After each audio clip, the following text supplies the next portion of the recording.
Halo guys, selamat datang di channel Mr. Villain 88 dengan gue Rasa sebagai host kalian. Di video kali ini gue akan membawakan Villain Wrestling Update untuk edisi 1 Agustus 2021, yang tentunya pastinya gue akan memberikan update-update terbaru mengenai dunia pro wrestling bagi kalian guys. Dan di video kali ini tentunya gue akan membawakan beberapa headline yang sangat menarik untuk kalian ikuti. Yang pertama adalah mengenai dibatalkannya ya rencana daripada Kenny Omega versus Hangman Page di pay-per-view AEW All Out. Lalu yang kedua ini akhirnya ya kita pun mendapatkan pengumuman resmi mengenai John Cena versus Roman Reigns untuk gelar Universal Championship di SummerSlam mendatang.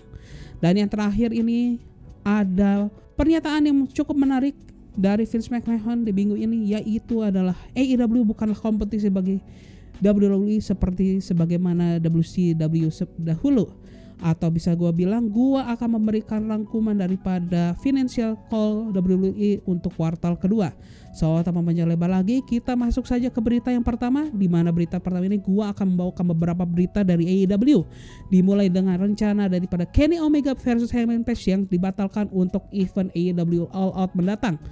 Ya, seperti yang kita ketahui ya, di event AEW Dynamite Fight for the Fallen ya, kita ini sudah menyaksikan adanya 10-man tag team eliminator yang mempertemukan antara The Elite menghadapi Hangman Page bersama The Dark Order, yang dimana di pertandingan tersebut Hangman Page dan juga The Dark Order ini pun kalah ya di pertandingan tersebut.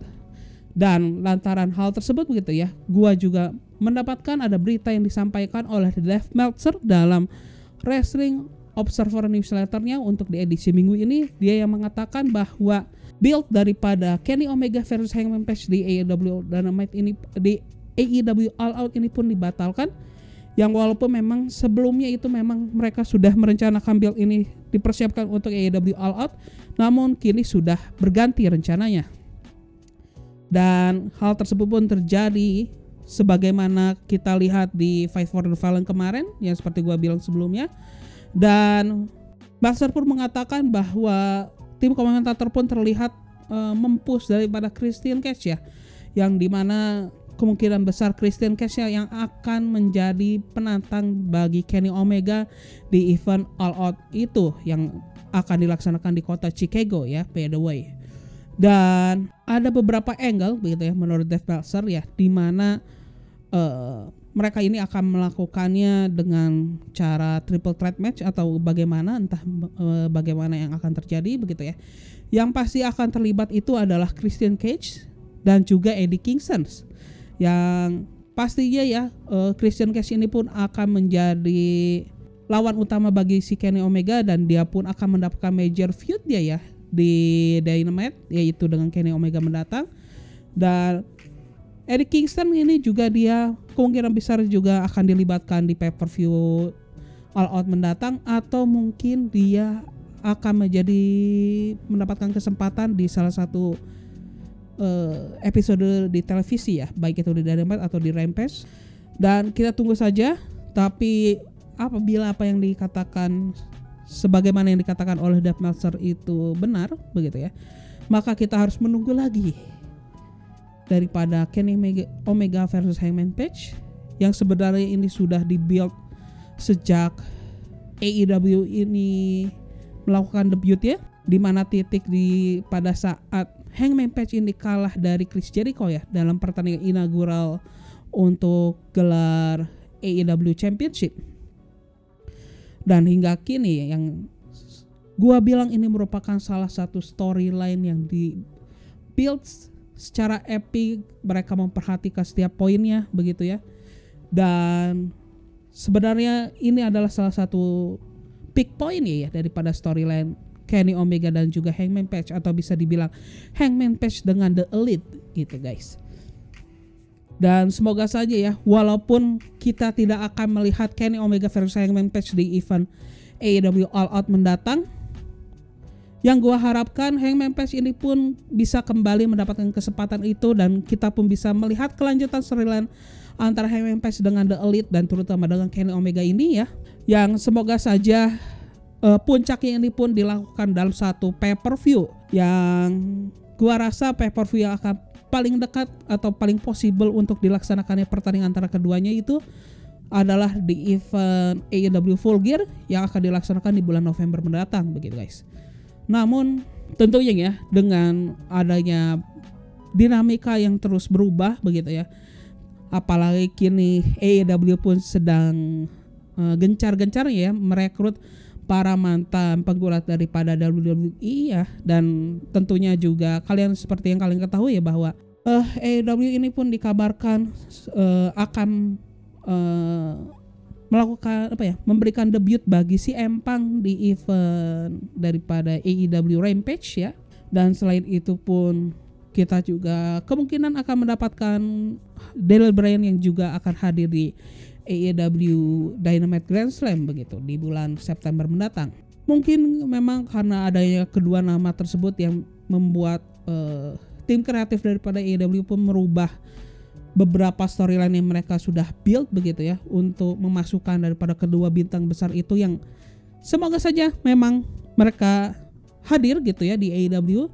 Namun gua tidak akan bilang itu final sebelum kita melihat secara dengan mata kita sendiri ya bahwa memang mereka itu hadir di dalam layar kaca AEW begitu. So ya pokoknya apabila memang yang terjadi adalah Christian Cage versus Kenny Omega atau misalnya triple threat match Christian Cage, Eddie Kingston dan juga Kenny Omega di event All Out mendatang, gue sih fine-fine saja asal mereka membuildnya dengan cukup baik ya, karena jangka waktu antara sekarang dengan berita ini diturunkan hingga ke event All Out mendatang itu hanya ya kurang lebih 1 bulanan ya, yang bisa dibilang untuk membuat storyline itu merupakan salah satu waktu yang cukup sempit begitu ya.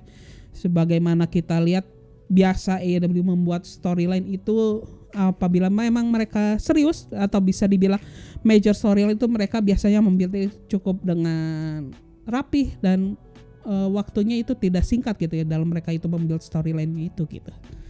Dan semoga saja ini it works ya untuk ketiga nama tersebut ya, baik Cage, Kingston dan juga Kenny Omega, dan mereka bisa meng-carry daripada event All Out ini lebih lagi meriah begitu ya, sebagaimana kita lihat di Fight for the Fallen kemarin ya. Namun ngomong-ngomong daripada Fight for the Fallen kemarin begitu ya, kita lanjutkan lagi ke berita kedua daripada AEW, di mana pada saat penayangan daripada Fight for the Fallen kemarin itu kita pun melihat ya bahwa the main event daripada di episode AEW Dynamite kemarin itu adalah pertandingan no rule match ya antara Chris Jericho menghadapi Nick Gage. Ada salah satu adegan di pertandingan tersebut yang membuat salah satu pengiklan ya. Ya, pengiklan daripada di show AEW Dynamite kemarin itu marah, yang dimana perusahaan yang marah itu atau tersinggung itu adalah Domino Pizza. Yang dimana Domino Pizza itu pun mengeluarkan pernyataan ya via juru bicaranya, dimana pernyataan itu terkait pertandingan daripada Nick Gage menghadapi Chris Jericho, terutama pada saat Nick Gage ini menggunakan pemotong pizza yang digunakan untuk melukai daripada kepala Chris Jericho, yang ternyata setelah tidak lama berselang Nick Gage itu melakukan gerakan tersebut ya, adegan tersebut kepada si Chris Jericho. Kita melihat apabila dari tayangan televisi di Amerika ya, di tayangan TNT, bahwa itu ada komersial yang tayang pada saat di tengah pertandingan tersebut, yang ternyata komersial itu adalah Domino Pizza, yang mereka juga menunjukkan penggunaan daripada si pizza cutter tersebut ya, yang atas hal tersebut gitu ya, via juru bicaranya yaitu Jenny Foraker Petko, yang dia sampaikan kepada Michael McCarthy dari Front Office Sports, mengatakan bahwa Domino Pizza ini pun menyangkal keterlibatan mereka dengan penggunaan pizza cutter yang digunakan oleh Nick Gage ya dalam pertandingan tersebut. Dan juru bicara tersebut pun menyebutkan bahwa Domino pun ingin mempertimbangkan kembali apakah mereka ini akan melanjutkan atau tidak ya untuk beriklan di AEW Dynamite ke depannya begitu guys. Dan ya pada intinya Domino ini nampak kecewa dengan apa yang dilakukan oleh AEW atas komersialnya yang ditayangkan persis setelah Nick Gage itu melukai kepala daripada Chris Jericho dengan menggunakan pemotong pizza, yang sebenarnya bisa gua bilang itu cukup konyol ya. Dan gua ada pesan ya buat TV operator atau ya daripada AEW Dynamite, kalau misalnya milih komersial itu harusnya diperhitungkan lah gitu ya. Jangan ngasal ya, entah bagaimana mereka mengaturnya, apakah mereka itu sudah membuat sequence yang bisa dibilang ini cukup konyol ya. Ternyata setelah adegan Nick Gage yang muncul adalah iklan Domino gitu ya, jadi muncul spekulasi bahwa yang jadi saus daripada pizza Domino itu adalah darah ya si Chris Jericho kan gitu. Jadi gua ada pesan sih atau saran buat TV operator ya AEW ya, coba kalian bisa belajar atau latihan melalui game Not For Broadcast deh yang ada di Steam gitu. Di sana kalian bisa latihan lah jadi how you are managed to be a TV operator gitulah. Bagaimana kalian memanage jadi TV operator lah gitulah pokoknya. Dan ya bisa gua bilang ini merupakan kejadian yang cukup konyol, dan ini pun tidak berpengaruh banyak ya kepada AEW Dynamite, karena di episode Fight for the Fallen kemarin mereka bisa mencetak jumlah penonton tertinggi keempat sepanjang sejarah AEW Dynamite sejak melakukan debutnya di tahun 2019, yaitu dengan sebanyak jumlah penonton itu sebanyak 1.108.000 penonton. Walaupun mendapatkan angka keempat terbesar di sejarah AEW, namun angka tersebut pun mengalami penurunan ya sebanyak 3,5% dibandingkan episode sebelumnya. Namun apabila kita lihat ya di beberapa terakhir episodenya itu, AEW Dynamite ini pun bisa mempertahankan 3 episode terakhir mencetak rekor penonton kurang lebih di angka di atas 1 jutaan penonton ya. Dan untuk segi ratingnya ya, untuk AEW Dynamite ini pun mendapatkan rating sebanyak 0,45 atau meningkat sebanyak 22,3% dibandingkan episode minggu lalu ya, untuk demografis 18 hingga 49 tahun begitu guys. Dan apabila kita melihat secara year on year ya, AEW Dynamite ini pun berhasil meningkat sebanyak 43,3% ya untuk secara overall viewershipnya, dan meningkat sebanyak 50% ya untuk rating di demografis 18 hingga 49 tahun.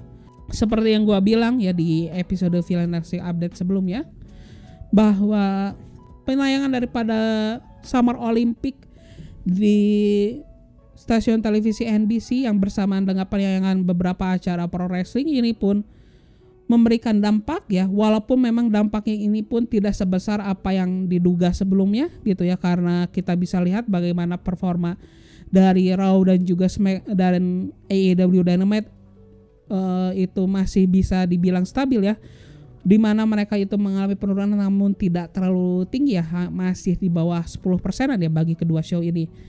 Namun ada yang terdampak paling besar itu adalah NXT, karena NXT ini pun mereka mendapat kerugian yang 2 kali lipat ya dibandingkan kedua show lainnya ya, yang dimana setelah terdampak dari penayangan daripada Summer Olympic, NXT juga terdampak daripada mereka ini harus pindah stasiun televisi ya untuk di 2 episode kali ini, dimana untuk di episode minggu ini dan minggu depan NXT itu berpindah stasiun televisi ke Sci-Fi, yang memang secara total jumlah penonton terbesar dari stasiun televisi Sci-Fi itu sama besarnya dengan total penonton daripada Raw di minggu ini, yaitu di sekitar 1.800.000 penonton gitu guys.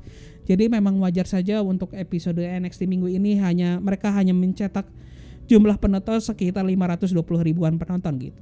Dan kita lanjutkan lagi ya. Ini ada kabar mengenai penjualan tiket daripada show AEW Rampage First Dance yang akan dilaksanakan di United Center kota Chicago, yang merupakan home base daripada tim NBA Chicago Bulls, yang dimana berdasarkan berita yang gue dapatkan ya dari Wrestling Observer juga, bahwa show AEW di kota Chicago tersebut ini mereka sudah berhasil menjual tiket sebanyak 12.000 penonton, dan bisa dibilang itu merupakan salah satu penjualan presale AEW tertinggi ya di sepanjang sejarah AEW begitu ya.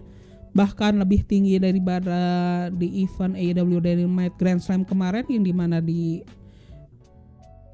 presale daripada Grand Slam itu sendiri mereka hanya berhasil menjual 11 ribuan tiket ya kalau nggak salah ya. Dan memang untuk The First Dance Rampage First Dance ini pun penuh akan isyarat ya dengan debutnya CM Punk di AEW yang akan dilaksanakan di event Rampage First Dance itu begitu ya. Dan tease itu pun semakin kuat pada saat si Darby Allin itu pun melakukan promonya di Fight for the Fallen kemarin untuk show Rampage mendatang ini, yang dimana dia pun meng-highlight daripada tagline daripada si CM Punk itu sendiri, yaitu the best in the world, yang dalam pernyataannya bahwa semua orang itu pun melakukan pembuktian dirinya itu dengan datang ke AEW, dan termasuk bagi orang yang disebut sebagai best in the world begitu. Itulah pada intinya yang dikatakan oleh si Darby Allin di promo tersebut sih, yang bisa dibilang itu adalah isyarat si Empang itu akan melakukan debutnya di AEW Rampage daripada First Dance mendatang gitu guys. Dan itu saja berita daripada All Elite Wrestling di video kali ini. Kita lanjutkan lagi ke segmen yang kedua, yaitu adalah berita dari New Japan Pro Wrestling, yang dimana untuk di video kali ini gua akan membawakan hasil daripada New Japan Strong Tag Team Turbulence Final, yang dimana untuk di show Strong minggu ini pun mereka tentunya highlight utamanya atau main eventnya adalah Tag Team Turbulence Final yang mempertemukan The Good Brothers ya dari Impact Wrestling yang menghadapi Violence Unlimited dari Ring of Honor. Namun selain main event tersebut pun Strong menayangkan dua pertandingan lainnya. Yang pertama ini ada single match antara Batman menghadapi Kevin Knight, yang dimana Batman ini pun berhasil keluar sebagai pemenang di pertandingan tersebut.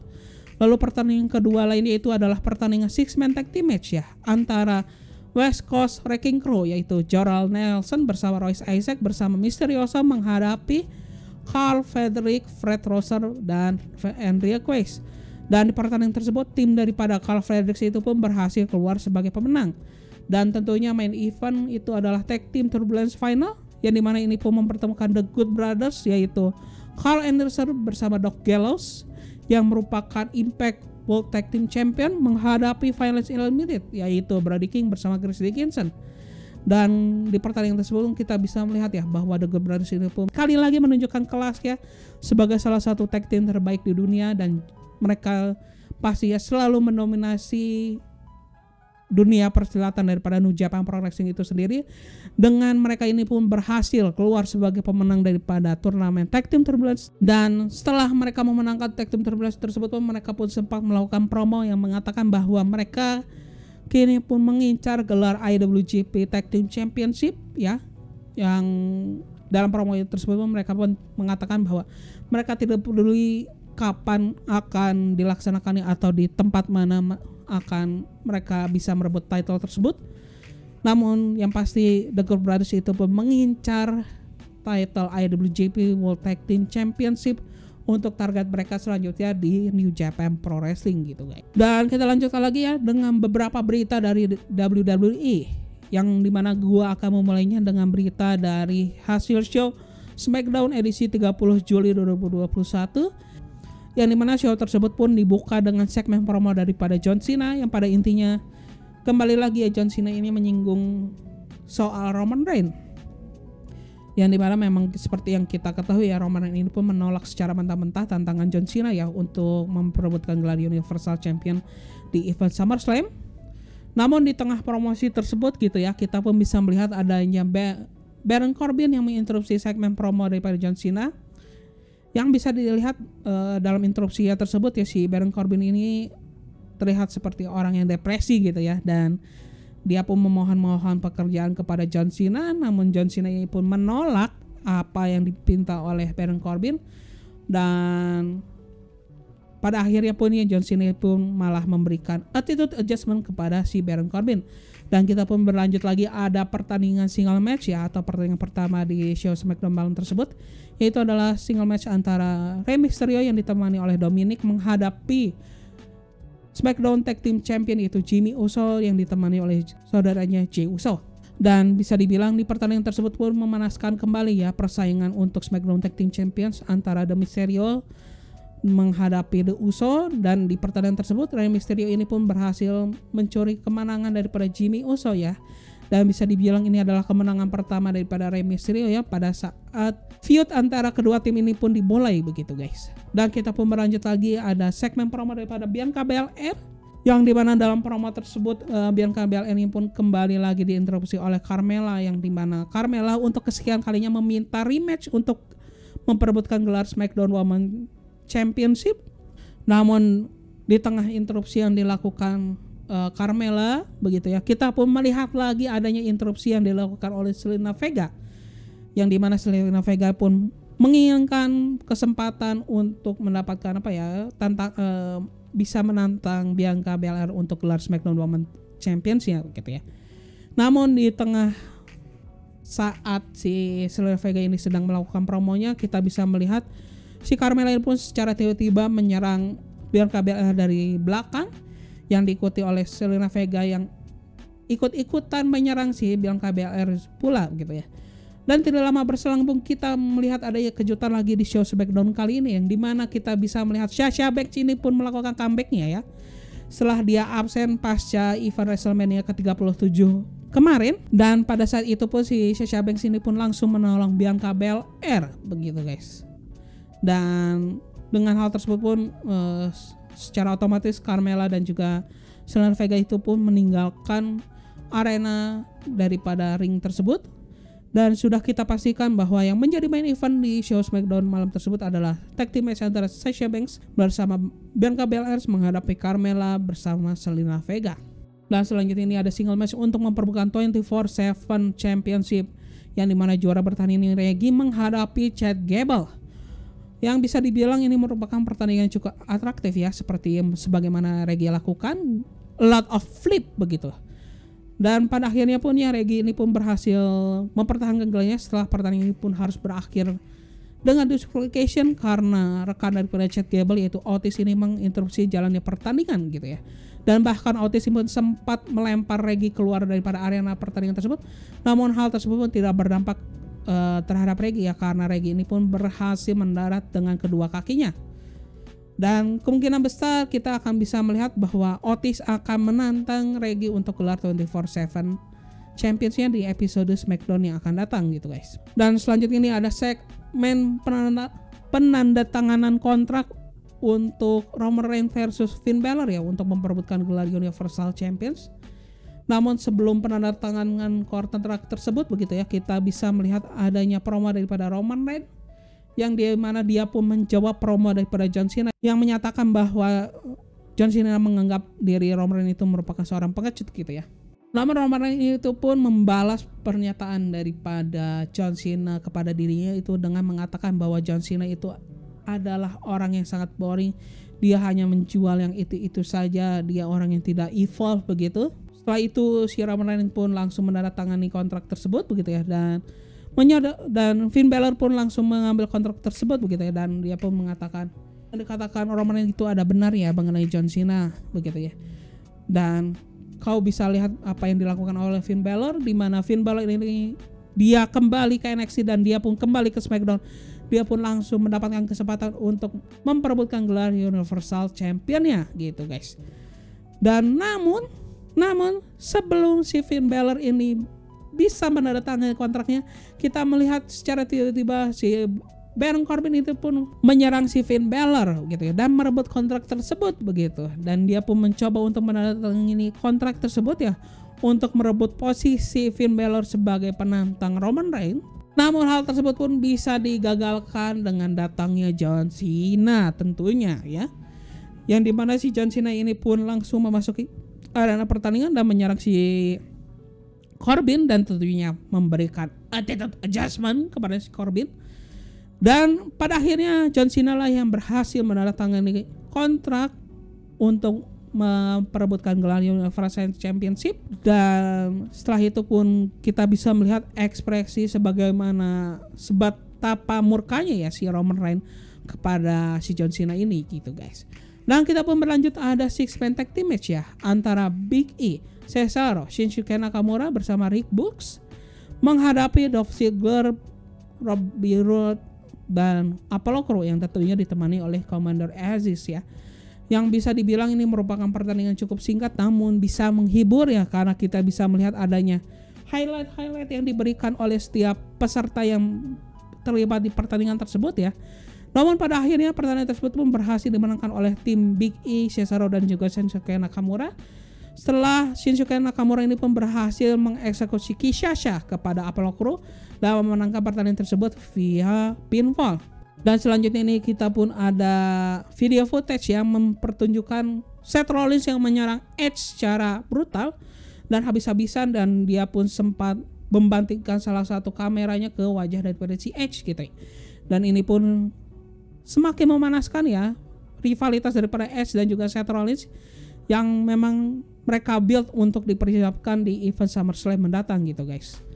Dan kita mau berlanjut lagi ke main event daripada show SmackDown edisi 30 Juli kemarin, yaitu adalah tag team match ya antara Sasha Banks bersama Bianca Belair menghadapi Carmella dan juga Zelina Vega. Yang bisa dibilang ini merupakan main event yang cukup baik ya, dimana pertandingan ini pun cukup berimbang gitu ya, dan kita pun bisa melihat bahwa para superstar ini pun memberikan kemampuan terbaiknya ya di pertandingan tersebut. Dan meskipun begitu ya, pada akhirnya pertandingan tersebut pun berhasil dimenangkan oleh tim daripada Sasha Banks bersama Bianca Belair ya, setelah Sasha Banks ini pun berhasil mengeksekusi finishing move yaitu bank statement ya kepada Carmella, dan mereka pun berhasil memenangkan pertandingan tersebut via submission gitu guys. Dan setelah pertandingan ini pun berakhir ya, kita pun bisa melihat ya bahwa Sasha Banks dan juga Bianca Belair ini pun merayakan kemenangannya ya, dan merayakan comeback-nya dari Sasha Banks ke SmackDown kali ini. Namun lagi-lagi kita pun diberikan plot twist ya di ending daripada show SmackDown kali ini, yang dimana Sasha Banks ini pun langsung memberikan backstabber kepada Bianca Belair yang dilanjutkan dengan backstatement ya kepada si Bianca Belair, yang pada intinya pun ya Sasha Banks ini pun melakukan turn heel kepada Bianca Belair, dan secara otomatis sudah bisa kita duga bahwa nanti Sasha Banks lah yang akan menjadi penantang bagi Bianca Belair di event SummerSlam mendatang gitu guys. Dan itu pun sudah seperti apa yang gua duga-duga ya di beberapa episode Film Wrestling Update sebelumnya gitu guys. Nah ya sudahlah, dan itu saja mengenai show SmackDown kali ini begitu ya. Dan tentunya setelah daripada penayangan SmackDown kemarin, kita sudah pastikan ya ada update mengenai SummerSlam mendatang, yang sejauh ini sudah ada 2 match yang diresmikan. Yang pertama adalah John Cena versus Roman Reigns untuk gelar Universal Championship, dan yang kedua itu adalah pertandingan triple threat match ya untuk memperebutkan Raw Women's Championship antara Nikki Almost a Superhero sebagai juara bertahannya menghadapi 2 penantang sekaligus yaitu Charlotte Flair dan juga Rhea Ripley gitu guys. Dan kita lanjutkan lagi ya dengan berita mengenai ringkasan ya atau summary daripada WWE Financial Call untuk kuartal kedua ya, yang dimana untuk Financial Call kali ini WWE menyinggung beberapa topik. Yang pertama itu ada AEW, lalu juga event di Arab Saudi dan juga penjualan di Peacock, yang dimana dalam pembukaannya conference call untuk Financial Call kali ini gitu ya, yang dibawakan oleh Vince McMahon, lalu ada Nick Khan, dan ada beberapa chief officer daripada WWE ya seperti Kristen Salen dan juga Stephanie McMahon, yang dimana kita bisa melihat ya para petinggi WWE ini pun dalam conference call itu mereka menyinggung secara tidak langsung ya dengan mengenai event mereka di Arabia mendatang, walaupun memang mereka tidak menyatakannya secara terang-terangan begitu guys. Yang dimana itu pun seperti salah satunya yang dinyatakan oleh Kristen Salen yang merupakan Chief Financial Officer daripada WWE, bahwa di paruh kedua daripada tahun 2021 ini mereka berencana untuk menggelar event besar skala internasional begitu ya, yang dimana dikatakan bahwa bisa di Amerika Serikat atau di luar negeri. Namun memang si Christian Salen ini pun tidak menyatakan secara langsung bahwa di luar Amerika itu adalah Arab Saudi gitu guys. Dan selain itu juga ya, Nick Khan pun sempat menyatakan bahwa mengenai kembalinya WWE melakukan tour ya, yang sejak mereka lakukan di bulan Juli kemarin, begitu.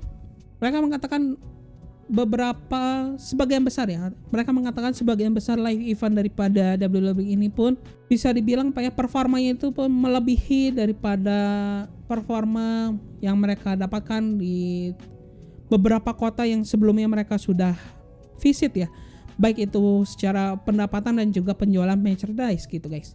Dan bisa dibilang salah satu show pertama mereka yang dihadiri oleh penonton secara langsung ya, secara live, yaitu di episode SmackDown di episode minggu sebelumnya ya, di episode minggu lalu, yang dimana ya show ini bisa dibilang merupakan show dengan penjualan tiket tertinggi dalam non PPV WWE event gitu ya, dalam sejarah WWE sekarang gitu ya. Dan secara tahun ke tahun ya, untuk viewershipnya dalam Peacock ya, Nick Khan ini pun mengatakan untuk viewership pay-per-view Backlash ini pun meningkat sebesar 26%. Lalu untuk pay-per-view Hell in a Cell itu meningkat 25%. Dan yang terbesar itu didapatkan oleh pay-per-view Money in the Bank yang meningkat sebanyak 40% dibandingkan performa ketiga pay-per-view tersebut pada saat masih ditayangkan oleh WWE Network itu sendiri gitu guys. Dan untuk pendapatan ya, untuk di revenue di kuartal kedua itu, WWE itu pun mendapatkan penghasilan sebanyak 265,6 juta US dollar ya, atau meningkat sebanyak 19% ya dibandingkan tahun ke tahun, atau margin itu sebanyak 42 juta US dollar, yang bisa dibilang sebagian besar pendapatan tersebut itu didapatkan dari monetisasi daripada konten-kontennya yang secara online, baik itu streaming ataupun via YouTube dan platform lain, media platform lainnya gitu ya. Dan juga tentunya live event revenue, terutama dari penjualan tiket WrestleMania 37 kemarin gitu guys. Walaupun begitu ya, untuk operating income-nya ini pun menurun menjadi ke 46,3 juta US dollar, atau menurun sebesar 17% ya, atau margin itu sebesar selisihnya itu sebesar 9,4 juta ya begitu guys. Karena tentunya hal tersebut terjadi karena adanya budget yang lebih tinggi ya untuk production daripada acara televisi mereka, yang itu adalah Thunderdome dan juga WrestleMania ya tentunya begitu ya. Dan itu sih ya beberapa notes daripada financial call untuk kuartal kedua dari WWE, yang dimana bisa kita pastikan ya bahwa secara finansial itu baik-baik yang bisa kita simpulkan bahwa secara finansial WWE ini pun dalam jalan yang tepat. Mereka itu mendapatkan hal positif, dan juga mengenai kerjasama mereka dengan Peacock ini pun menghasilkan hal yang positif. Dan selain itu pun kita pun bisa mengetahui bahwa kemungkinan besar WWE ini pun akan kembali menggelar event mereka di Arab Saudi ya, walaupun di financial call ini pun tidak disebutkan secara terang-terangan gitu ya, namun di beberapa episode film Wrestling Update sebelumnya gua juga pernah mention ya untuk WWE yang akan comeback ke Arab Saudi, yang memang itu akan terjadi di bulan Oktober mendatang lah gitu guys. Oke, kita lanjutkan ke berita yang terakhir, yaitu mengenai pendapat Vince McMahon ya kepada AEW, yang dimana itu dia berikan pada saat financial call kemarin juga ya, pada sesi tanya jawab bersama investor, yang dimana para investor pun menanyakan kepada Vince McMahon ya bahwa bagaimana dia memandang AEW sebagai kompetisi terkait kesuksesan mereka di baru-baru ini ya, dan juga gerakan manuver mereka yang melakukan investasi dengan mendatangkan banyak talent ya, terutama talent-talent daripada ex-WWE ya, seperti ada Big Show, Mark Henry, Miro ya atau Rusev di WWE, dan yang terakhir adalah Aleister Black ya atau Malakai Black. Dan bahkan 2 nama besar lainnya, itu ada Daniel Bryan dan juga si Empang, yang kita masih menunggu kepastiannya ya, hingga mereka memang melakukan debutnya di AEW gitu guys. Dan mendengar pertanyaan tersebut pun ya, si Vince McMahon pun merespon, yang dimana responnya itu dia membawa referensi daripada pada saat WWE versus WCW ya, pada dalam Monday Night War, yang dia mengatakannya bahwa kini situasinya itu pun berbeda begitu ya, tidak sebagaimana WCW dulu mengejar WWE ya, yang dimana tentunya kala itu WCW itu dimiliki oleh Ted Turner, pemilik daripada Time Warner gitu ya, yang kita kenal secara umum itu adalah Warner Bros gitu guys, yang dimana dia pun mengejarnya dengan seluruh aset yang dia miliki ya dari Time Warner itu sendiri begitu ya. Namun dengan AEW itu seperti gua bilang situasinya sangat berbeda gitu ya, dan Vince McMahon itu mengatakan bahwa dia tidak mengetahui apa yang AEW rencanakan dan juga apa yang AEW tuju begitu ya. Dan Vince McMahon pun mengatakan bahwa yang pasti saya ketahui adalah rencana kita yang akan kita lakukan. Saya tidak menganggap mereka itu adalah kompetitor bagi WWE, dan apabila saya bandingkan dengan WCW di masa yang lampau begitu ya, situasi daripada AEW sekarang ini pun tidak mendekati situasi dahulu WWE menghadapi WCW dulu gitu guys. Dan saya pun tidak yakin ya ke arah mana mereka melakukan investasi dengan mendatangkan banyak talent begitu ya, dan mungkin di masa yang akan datang mungkin kita bisa memberikan yang lebih begitu, talent-talent lainnya gitu. Seakan kayak si Vince McMahon itu mengetis bakal ada gelombang pemecatan lagi gitu guys. Selain pernyataan daripada Vince McMahon gitu ya, presiden daripada WWE yaitu Nick Khan pun melengkapi pernyataan daripada McMahon mengenai AEW, yang dimana dalam pernyataannya itu Nick Khan ini pun menganalogikan WWE itu merupakan seekor kuda dalam sebuah pacuan, yang dimana kuda tersebut pun menggunakan kacamata kuda ya, agar mereka bisa memandang lurus ke depan, sehingga mereka si kuda itu pun bisa berlari di depan para lawannya gitu guys ya.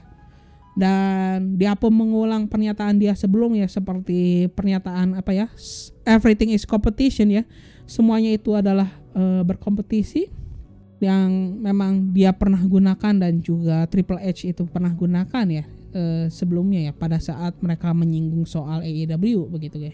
Dan apabila ini tergantung oleh kita ya gitu ya, dimana semua orang itu bisa bangun sepanjang 24 jam dalam sehari untuk menikmati konten dari beberapa penyedia gitu ya, mereka pun berharap bahwa salah satunya adalah konten yang diberikan oleh kita begitu ya.